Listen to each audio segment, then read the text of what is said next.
I'm Stanislaus County Sheriff Jeff Dirksey. I'm here to talk to you about an officer-involved shooting that occurred on Highway 33 outside the city of Newman on Friday, September 22nd, 2023. The shooting incident occurred following a crime spree that began 16 hours earlier. The suspect in this case is 43-year-old Jason Dingler, who has an extensive criminal history. In this video, we will break down the events that led up to this officer-involved shooting. This video will contain footage of Dingler committing violent crimes as well as shooting at deputies. Warning, this video may contain graphic material and may not be suitable for all audience. What you are seeing on your screen is a map of the west side of Stanislaus County. At 1:09 a.m. on September 22nd, 2023, Dingler breaks into a home in the 3000 block of West Keys Road. During this burglary, Dingler steals a firearm which will be used during the course of this incident. Later that day, at 5:26 p.m., Dingler goes to a residence in the 5000 block of Muncie Road, where he uses that firearm to carjack a Ford pickup truck. Dingler then drives the stolen pickup to the one-stop market in the town of Grayson, where at 5:37 p.m., he is seen armed and stealing a beer from the store. At 5:43 p.m., a California Highway Patrol officer locates the truck at the intersection of Highway 33 and Grayson Road. Sheriff's deputies and the sheriff's helicopter immediately respond to the area as the stolen truck is driving southbound on Highway 33. With a helicopter overhead, a sheriff's deputy initiates a traffic stop on Highway 33 near 2nd Street in Patterson. Dingler leads deputies on an 11-mile pursuit, which ends when Dingler crashes the truck. This is where the officer-involved shooting ultimately occurs. We will start this video at the first incident, which was the burglary that occurred on West Keys Road. Dingler is first seen shortly after midnight on home surveillance camera from the porch of the residence. The residents of this home were out of town. Dingler is seen ringing the doorbell several times and loitering around the area before forcing his way into the home at 1:09 a.m. While inside the home, Dingler located a firearm and several magazines of ammunition. He also steals a change of clothes while inside the residence. It is unknown how long Dingler was inside the residence or what time he left. The next sighting of Dingler is not until 5:26 p.m. on Muncie Road, where surveillance video captures him stealing a vehicle from a resident while holding him at gunpoint. During this incident, Dingler claims to be active duty military. Through our investigation, it was determined that Dingler has no previous military service. Warning, what you are about to see may be disturbing to some viewers.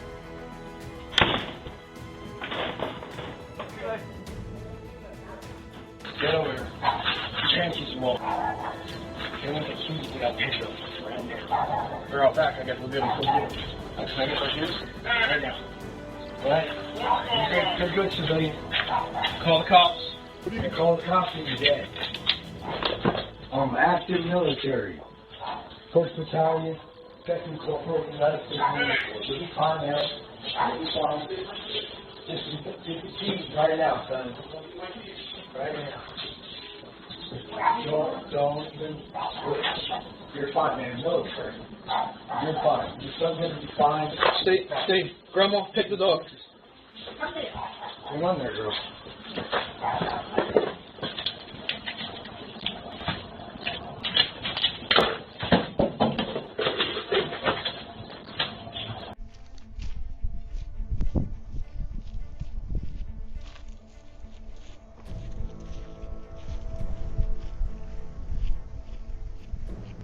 Dingler drives the stolen truck to the one-stop market in Grayson, where he is seen on surveillance both inside and outside of the store. While there, he walks into the market with a gun visibly exposed in a holster on his right hip.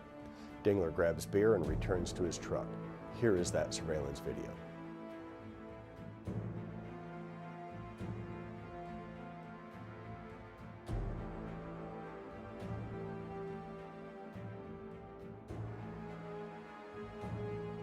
As Dingler approaches the beer case, you can see him with his hand on the butt of the gun. This is a freeze frame showing the firearm on his hip.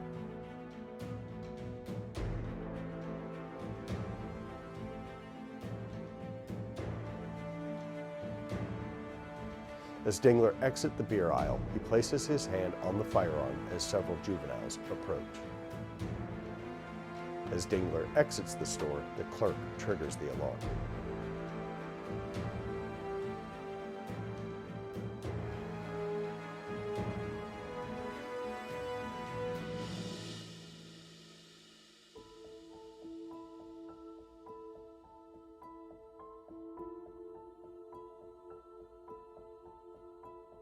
Approximately 5 minutes later, at 5:43 p.m., a California Highway Patrol officer locates the truck at the intersection of Highway 33 and Grayson Road.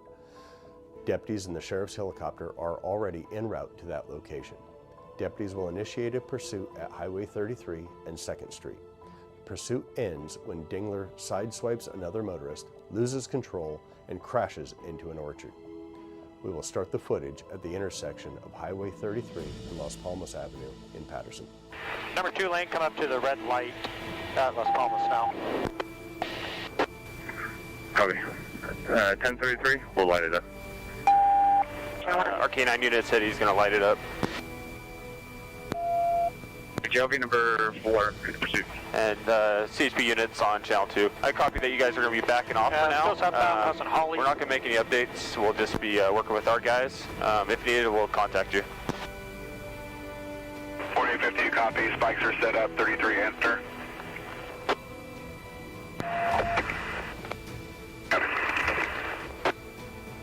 We're coming up to the major. I see the Newman guy. He's coming to the stop sign now. Oh, looks like he just TC'd. And off to the west orchard here. Dingler exits the stolen truck and begins running southbound into the orchard. As he is running, he fires multiple shots at responding deputies. The following clip is combined footage from Air 101 and body camera of Deputy Wilson. Shots fired!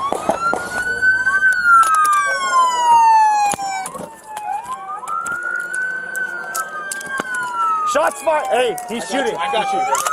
This is the Air 101 footage, slowed down, that shows the suspect firing the gun towards deputies as he flees the scene.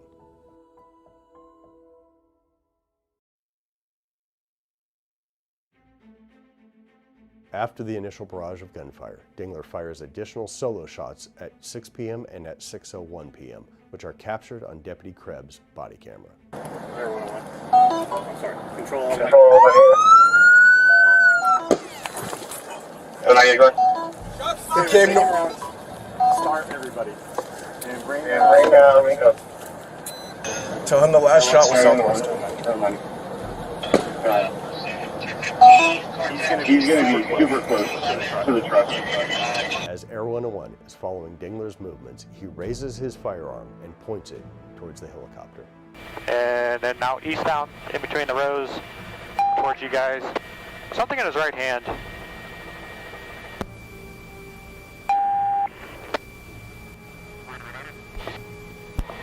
He is pointing whatever's in his hands at us. I don't know if he's trying to shoot at us or not.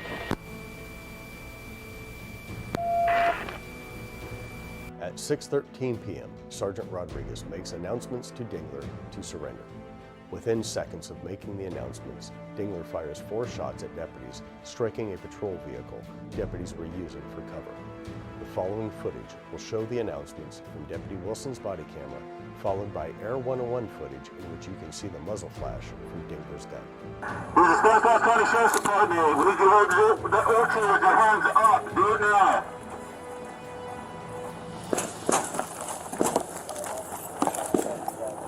Where's he at? He's directly right here. So on the opposite side, our tire shot in the car.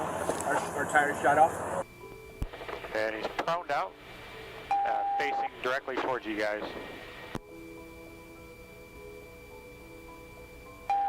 And now he's shooting rounds at you guys. So it's requesting units to access. As you can see in this photo, the patrol Tahoe was struck 4 times with 1 bullet piercing the radiator. Approximately 10 minutes after firing 4 shots at deputies, Dingler begins to make his way back towards where the deputies are located. As Dingler approaches deputies, they take up positions of cover and the armored vehicle pulls forward. Deputy Krebs is in a prone position, aiming underneath one of the patrol vehicles. Deputy Borba is in the turret on top of the armored vehicle. When they first see Dingler, the firearm is not pointed towards the deputies.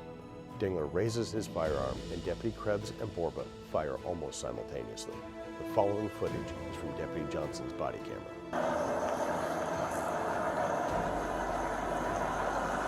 Linko's coming up.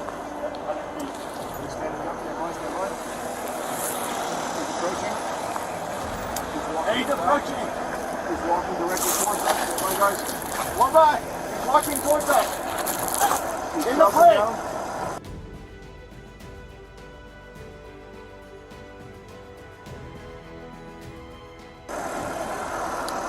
He's gonna go. Right there, stop! Stop! Guns behind his back. Woman's got it. Shoot her down. One down. Alright, he's up, walking eastbound towards you guys, ducking between the trees, trying to get a better look. Walking eastbound towards 33. He's just one row south.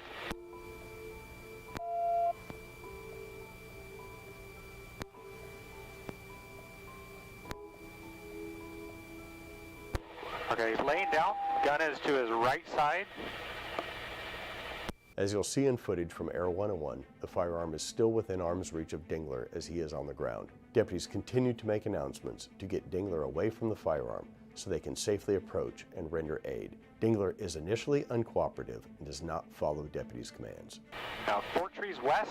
He's at that first row, just south of the break, laying down. Gun is to the right side of his shoulder there.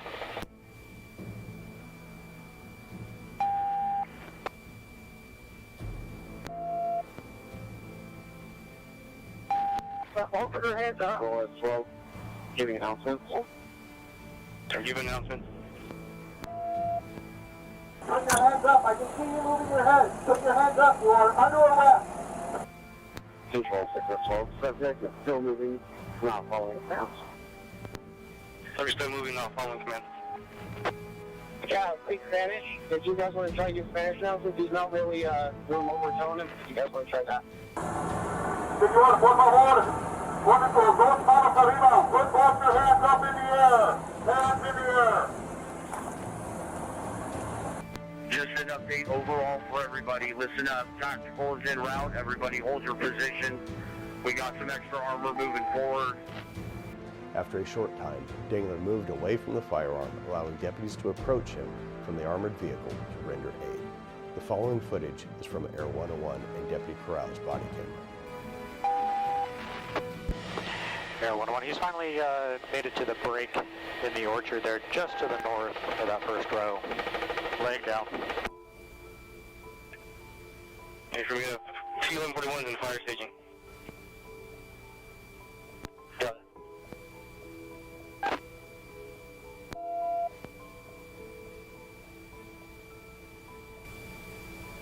TAC team's moving up to make contact now.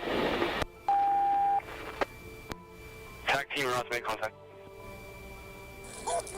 I got a GSW to the right arm, left arm. Where you shot? Huh? Stomach. Your stomach? Yeah, my stomach. Get the shirt off. Oh my God, help me, please, help me. Oh, it hurts so bad, my stomach. Conduct the search of his lower half, please. Ow, fuck, ow. We're gonna render aid as soon as possible, sir. Deputies applied a tourniquet and a chest seal and evacuated Dingler to a waiting ambulance, which transported him to a local hospital for treatment. At the time of the release of this video, Dingler was in critical but stable condition. Deputies recovered the stolen handgun, which you can see on your screen. Dingler was arrested on multiple violent felonies, which included 5 counts of attempted homicide of a police officer, carjacking, kidnapping, robbery, and assault with a firearm. Dingler has an extensive criminal history, which includes convictions of robbery, rape, and other violent crimes. The driver of the vehicle that Dingler struck sustained moderate injuries. Fortunately, no deputies or any members of the public were struck by gunfire. As with all officer-involved shooting incidents, multiple investigations are currently taking place. The Sheriff's Office is conducting the criminal investigation, as well as an administrative investigation into policy matters. The District Attorney's Office is conducting an investigation into the shooting as well.